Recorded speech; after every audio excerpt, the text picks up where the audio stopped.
विधानसभा क्षेत्र के डुमरौन में जो घटी निश्चित रूप से बहुत ही दुखद है। और जैसे ही मुझे सुबह जानकारी मिला कि ऐसे मुझे बाजा बजाने के लिए, बाजा बांधने के लिए रोका जा रहा है, हमने प्रशासन से बात किया था। प्रशासन ने मुझे आश्वस्त किया था कि हम लोग का समझौता हो गया है, 2 दिन तक बाजा बजेगा, किसी को कोई आपत्ति नहीं। इसके बाद जो घटनाएं घटी वो निश्चित रूप से हम लोग मिनट टू मिनट हम लोग को सारी जानकारी है। जितनी भी बातें आप लोगों ने यहाँ पे रखा, चाहे स्कूल में मजार बनाने की बात हो, चाहे पहले यहाँ पे भैंसा काटने का बात हो, चाहे उन लोग के द्वारा बार बार आप लोगों के त्यौहार में अवरुद्ध पैदा करने जैसा बात हो, हम लोग के पास सारी बातें आ चुकी हैं। मैं तो सबसे पहले ये इस मंच के माध्यम से दोनों समुदाय से कहेंगे, क्योंकि दोनों समुदाय को डुमरौन में ही रहना है, ना हिंदू यहाँ से भागने वाला, ना मुसलमान भागने वाला। तो दोनों समुदाय अपने अपने सुरक्षा के लिए और अपने अपने रक्षा के लिए स्वयं जिम्मेवार है। आज अगर जो विवाद उत्पन्न हो रहा है, एक छोटा सा विषय के लिए विवाद उत्पन्न हो रहा है, जिसमें सारा लोगों का अधिकार है, चाहे हिंदू हो, चाहे मुस्लिम हो, चाहे सिख हो, चाहे ईसाई हो। सरकार का स्कूल है, सरकारी व्यवस्था से वो स्कूल चलता है, तो जैसा मुस्लिम का है वो वैसा हिंदू का है, वैसा सिख का भी, वैसा ईसाई का है, चाहे गरीब का हो चाहे अमीर का हो, सारे लोगों का समान अधिकार है। तो इस मंच के माध्यम से पहले प्रशासन को भी, और मैं प्रशासन को भी जा करके विधानसभा में ये मामला को उठाऊंगा कि स्कूल को स्कूल रहने दिया जाए, उसको कुतुब मीनार नहीं बनाया जाए, अन्यथा लड़ाई का जड़ वहीं से प्रारंभ होता है। हम लोगों ने जो अध्ययन किया कि लड़ाई का जड़ जो है वहीं से प्रारंभ होता है। और दूसरा विषय है कि कहीं भी कोई भी समुदाय का अगर मामला आता है, अगर मुस्लिम समुदाय के लोग डुमरौन में आकर के गलत किए, अवरोध पैदा किए महाशिवरात्रि जैसे त्यौहार में, तो चाहे माननीय मंत्री हो, चाहे माननीय विधायक हो, चाहे माननीय सांसद हो, निश्चित रूप से जातिवाद, जाति सूचक करके कहीं भी दंगा फसाद फैलाने का काम नहीं करना चाहिए। हम लोगों ने विधानसभा में भी कहा, आप लोगों ने सुना होगा, आप लोगों ने अखबार में, टीवी में सब जगह देखा होगा, मैंने सार्वजनिक रूप से इरफान अंसारी जी को माफी मांगने के लिए भी कहा, जब उन्होंने कहा कि हम लोगों को लोग वहाँ पे दबा रहा है।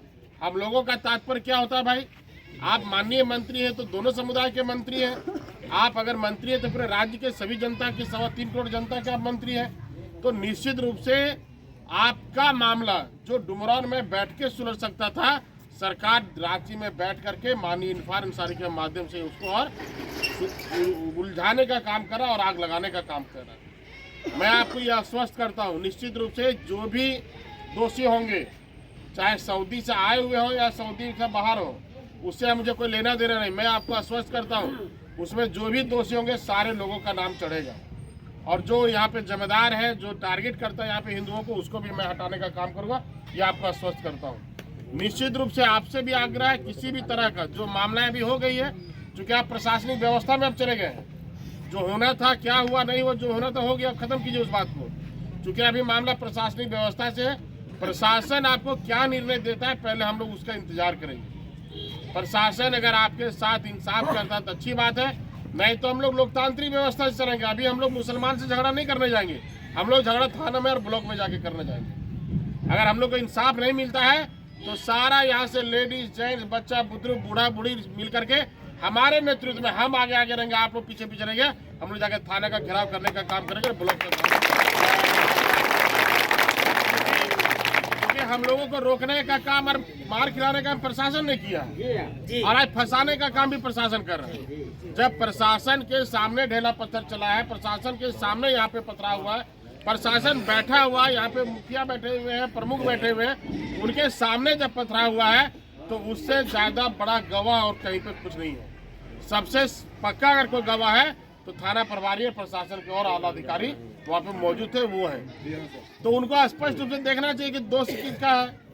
अब मेरा कहना है कि रास्ता में अगर कोई भी व्यक्ति जाएगा, चाहे हिंदू हो, चाहे मुस्लिम हो, चाहे सिख हो, चाहे कोई भी जात हो, गरीब हो, अमीर हो, कमजोर है, मजबूत है, कोई भी आदमी है, अगर रास्ता में जाएगा 4 आदमी ओकरा मिल के पीटेगा तो बेचारा वो अपन रक्षा करते ना करते, वो भी करते कि ना करते। अगर मान ले कोई रास्ता में जितना ओकरा मारते को तो रक्षा जरूर करते।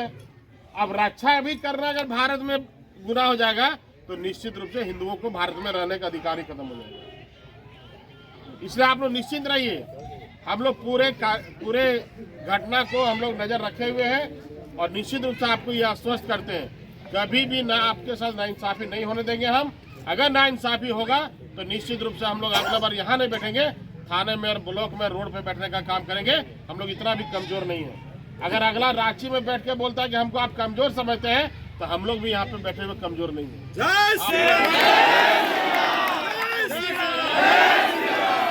आप लोग निश्चिंत रहिए, प्रशासनिक व्यवस्था के माध्यम से आपको पूरा का पूरा इंसाफ हम लोग दिलाने का काम करेंगे। अभी आप प्रशासनिक व्यवस्था में है, जैसा आपका कमेटी बना हुआ है, कमेटी के माध्यम से एक बार आप बैठक करिए और बैठक में अगर उचित निर्णय नहीं आता है, आपके पक्ष में निर्णय नहीं आता है, अगर संतोषजनक निर्णय नहीं आता है, तो निश्चित रूप से अगला बार हम लोग आएंगे और फिर अगला कार्यक्रम बनाएंगे कि हम लोग को क्या करना चाहिए, क्या नहीं करना चाहिए।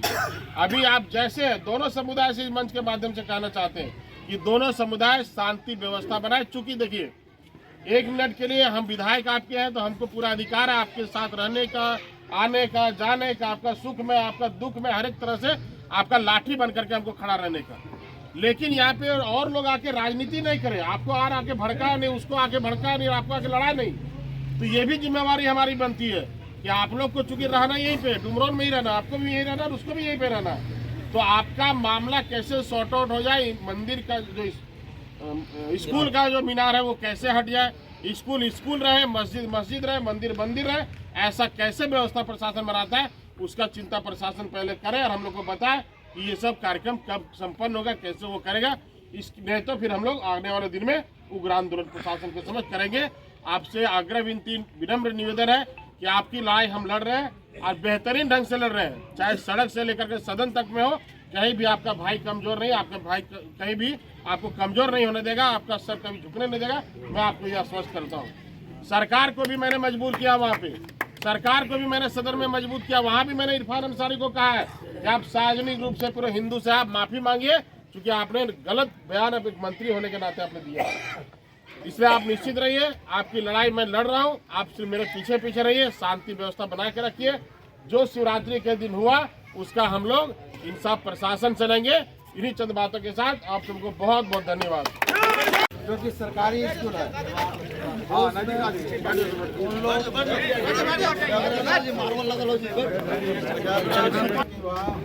मदरसा स्कूल है, हिंदू मुस्लिम दोनों वहाँ पर पढ़ते थे। अरे उसके बाद तो उन लोग गेट के बगल में, गेट के ऊपर में जल मीनार लगा दिया, मीनार लगा दिया, मस्जिद का नमूना वहाँ रख दिया कि हम लोग के मदरसा में ये मस्जिद बनाना है। तो हम लोग यहाँ के जनता सब ग्रामीण विरोध किया कि यहाँ पर नहीं लगाना है। बहुत लिखा पढ़ी भी हुआ, आपका डीसी के यहाँ आवेदन दिया गया, ब्लॉक के में दिया गया, सीओ साहब के यहाँ पूरा रिपोर्ट दिया। उसके बाद कुछ दिन होते रह गया, फिर अभी 1 सप्ताह के पहले थाना में दोनों कौम से मीटिंग हुआ, हिंदू और मुस्लिम को एक समझौता हुआ। समझौता के दौरान मुखिया जी के बोले, जो भी वर्तमान मुखिया जी हैं, कि आप गांव में जाके एक बैठक कराएंगे बड़ा बाबू लोग। उसके बाद कुछ बैठक उठक नहीं हुआ। शिवरात्रि में 22 जनवरी को ध्वजा हम लोग ये वाला जो है भगवा ध्वजा, 22 फरवरी को वहाँ एक ठो लाट खड़ा किया गया पोल, उसमें ध्वजा गाड़ा गया। ध्वजा गाड़ने के बाद उस दिन भी प्रशासन आ गया सर, लेकिन उस दिन कोई विवाद नहीं हुआ। लेकिन दूसरे दिन अभी 26 तारीख जो था हम लोग के शिवरात्रि में वहाँ बाजा बजाने के लिए 2 दिन के लिए समय मांगा बड़ा बाबू से। समय वहाँ दिए, बड़ा बाबू सामने थे और दोनों समुदाय के लोग वहाँ थे। इधर मेरा समुदाय के लोग मान गए कि 2 दिन के बाद हम बाजा खोल देंगे सर। उसके बाद उधर के समुदाय के जब बुलाया, एक आदमी ने बोला नहीं रे साले को मारो रे, तो पत्थर रोड़ाबाजी इतना चलने लगा कि 1-1.5 घंटा तक चलते रहा सर। यही मामला है प्रशासन के मौजूदगी में, सामने में सर। आदमी का नाम